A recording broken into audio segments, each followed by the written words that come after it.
नमस्कार साथियों, मैं जैसे आप सभी का स्वागत करता हूं। आज हम आपकी कक्षा 8 का जो है हिंदी के अर्धवार्षिक का मैं प्रश्न पत्र दे रहा हूं, जो कि 2022-23 के एग्जाम के लिए है। मैं ये पहले कह देता हूं, प्रारंभिक शिक्षा पूर्णता प्रमाण पत्र परीक्षा, जो कि राजस्थान बोर्ड से रिलेटेड स्टूडेंट्स जो हैं उनके लिए सिर्फ ये प्रश्न पत्र हैं, तो राजस्थान के बाहर के विद्यार्थियों के लिए बिल्कुल नहीं है। अर्धवार्षिक परीक्षा के लिए महत्वपूर्ण प्रश्नों का एक सीरीज जो है मैं आपके सामने लेकर आ रहा हूँ, ठीक है। ऐसा बिल्कुल नहीं होगा कि सेम टू सेम आपको अर्धवार्षिक की परीक्षा में प्रश्न मिल जाए, लेकिन हाँ, ये बहुत ही महत्वपूर्ण प्रश्न है। हो सकता है कि ऐसे प्रश्न आपको परीक्षा में देखने को मिल जाए। तो इस प्रकार के प्रश्न आपको जरूर याद करने पड़ेंगे, तभी आप अच्छा नंबर गेन कर पाओगे। 50 नंबर का फेवर होता है संस्कृत विषय का। ये प्रश्न पत्र मैं आपके सामने आज ला रहा हूँ, ठीक है। पहला प्रश्न देखिए, मैं इनके आंसर नहीं बताऊंगा, आंसर आप स्वयं जो है सर्च करोगे अपनी नोटबुक के अंदर। लेकिन हाँ, फिर नहीं मिले तो आप मेरे को नीचे बता देना कमेंट बॉक्स में। मैं आपको इनकी आंसर की पीडीएफ है मेरे पास, मैं वो पीडीएफ आपको दे दूंगा, ठीक है। पहला प्रश्न है, कस्य ऐसे नश्यन्ति, किस कृपणस्य लुब्धस्य व्यसनेन विषुणस्य, ठीक है। दूसरा प्रश्न है कि उभयते योगे विभक्ति भवति, या उभयते योगे का विभक्ति, कौन सी विभक्ति है? तो तृतीय, पंचमी, द्वितीय या प्रथमा, ठीक है। पहली, दूसरी, पांचवी या तीसरी। तीसरा प्रश्न, गमिष्यन्ति पदेन लकार भवन्ति भवति। गमिष्यन्ति पदे लकार है, गमिष्यन्ति पद में लकार कौन सा है? गमिष्यन्ति गम धातु है, गम धातु है, ठीक है, गम धातु है। तो इसमें लकार कौन सा? लोट लकार, लट लकार या चौथा लंग लकार, ठीक है। यहाँ लिखा था, ये नीचे आ गए, ठीक है। उसके बाद में एक सेकंड इसको मैं मिटा लेता हूँ, ताकि क्या है कि अपनी थोड़ा साफ हो जाएगा, ठीक है। ठीक है, अगला प्रश्न देखिए। अब अगला प्रश्न है कि अगला प्रश्न संख्या 4 है। जल्दी जल्दी इसलिए बता रहा हूँ क्योंकि हमारे पास भी टाइम नहीं है, हमारे विद्यालय में भी अर्धवार्षिक परीक्षाएं चल रही है। चौथा प्रश्न है, लिखितुम पदेन प्रत्यय अस्ति। लिखितुम पद में तुम आ गया ना पीछे, तुम से कौन सा प्रत्यय होगा वो बताना है। कौन सा प्रत्यय? तुमुन, श्रुति प्रत्यय, सानस प्रत्यय, तमक प्रत्यय, कौन सा है वो बताना है, ठीक है। लिखी तुम, बीच तुम आ गया, देख लेना। व्यागस्य नाम किम आसीत, व्यागस्य नाम किम आसीत, चंचल लघु पतनक खरख नखर बाघ, क्या नाम है बताना है, ठीक है। अगला प्रश्न बढ़ते हैं अगले प्रश्न की तरफ। अगला प्रश्न संख्या 6, और छठा प्रश्न है कि कोष्ठ के ददात अव्यय पदान चित्वा रिक्त स्थान पूर्यत, है ना। ये देखिए आगे लिखे हुए आपके शब्द, इन दोनों में से एक जो है इस कोष्टक में आए। ये जो कोष्टक में 2 शब्द लिखे, इनमें से एक शब्द यहाँ खाली स्थान में आएगा, वो भरना है। सत्यम जयते, सत्यम क्या? एव जयते, खलु जयते। ग्राम है, अच्छा अव्यय पद लिखे हुए हैं, ठीक है। ग्राम है वृक्षा संति, परित है सदा, तो क्या आएगा? चारों ओर, है ना। तो क्या आएगा वो बताना है आपको, ठीक है। सातवां प्रश्न देखिए, सातवां प्रश्न है कि कोष्ठ के प्रदनेन्तु पदेषु विभक्ति एवं प्रत्युज्य रिक्त स्थानानि पूर्यत, ठीक है। कोष्ठक को देखकर रिक्त स्थानों की पूर्ति करनी है। सूरदास अंध आसीत, नेत्र से नेत्राभ्याम, क्या आएगा? विभक्ति का ध्यान रखना है, नेत्र से आएगा, नेत्राभ्याम आएगा।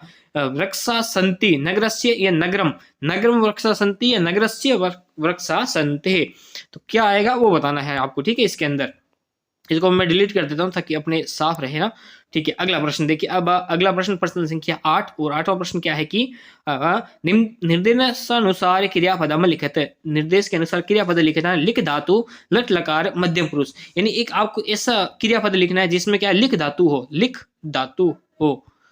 धातु हो, लट लकार और मध्यम पुरुष हो, वो लिखना है। गम धातु, लोट लकार है, उत्तम पुरुष है ना। उत्तम पुरुष आगे लिखना होता है एक वचन है, या मध्यम पुरुष है, बहुवचन है, जो भी मतलब होता तो कर देते, ठीक है। 8वां प्रश्न हो गया। अब बढ़ते हैं अगले प्रश्न की तरफ, और इसको भी डिलीट कर देता हूं मैं। अब 9वें प्रश्न की तरफ। 9वां प्रश्न है, संधि विच्छेद कुरुत, निम्नलिखित पदा अधोलिखित पदा संधि विच्छेद कुरुत, है ना। ऐसे भी आ सकता था प्रश्न आपके सामने। तो 9वां प्रश्न देखिए, इसका संधि विच्छेद वाले प्रश्न है।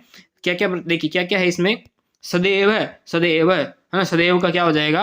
देखिए एव प्रत्यय है ना, कौन है? सदैव, तो डबल मात्रा, मैंने आपको ट्रिक के माध्यम से बताया, डबल मात्रा वाला कौन सा प्रत्यय होगा वो, इसमें कौन सी संधि हो जाएगी वो बतानी है ना, कौन सी संधि हो जाएगी वो भी ध्यान रखना आप, ठीक है। हिमालय, सुरेंद्र, सुर इंद्र, है ना। नमस्ते, ठीक है। प्रश्न संख्या 10, महाभारत ग्रंथ हिंदू साम्राज्य से महाग्रंथ असीत, महाभारत ग्रंथ हिंदू समाज का महाग्रंथ है। अत्र रेखांकित पदयो विशेषण विशेष्य पद पृथक करो। इसमें विशेषण और विशेष्य पद का पृथक्करण करना है। क्या करना है? विशेषण और विशेष्य पद का पृथक करना है। महाग्रंथ, जो ये रेखांकित वाला है उसमें महान है जो ग्रंथ, इसका समास विग्रह हो गया। तो विशेषण और विशेष्य, इसमें क्या विशेषता बता रहा है और किसकी विशेषता हो रही है, वो पद जो है इसके अंदर अलग करने हैं। आपको स्कूल के अंदर वैसे पढ़ाया होगा विशेष्य और विशेषण। 11वां प्रश्न, और देखिए 11वां प्रश्न क्या है कि संख्यावाची शब्दा लिखेयु, संख्यावाची, इन शब्दों को संख्या में लिखना है ना, 84 को, 58 को, 28 को और 35 को, है ना। 100 तक मैंने आपको संख्या शब्द आई थी, तो वो आपको पता होना चाहिए। 100 तक संख्या मैंने आपको करवाई थी, कितने तक करवाई थी, 100 पूरी करवाई थी, 100 याद कर लेना, ठीक है। वैसे एक से, अगर 1 से लेकर 9 और 11, 21, 31, 41, 51, 61, 71, 81, 91, ये याद है ना, तो आप आसानी से कर पाओगे। ये याद है तो आप आसानी से कर पाओगे, ठीक है। इसको भी डिलीट कर देता हूं मैं, ताकि अपने को आगे दिक्कत ना हो, ठीक है।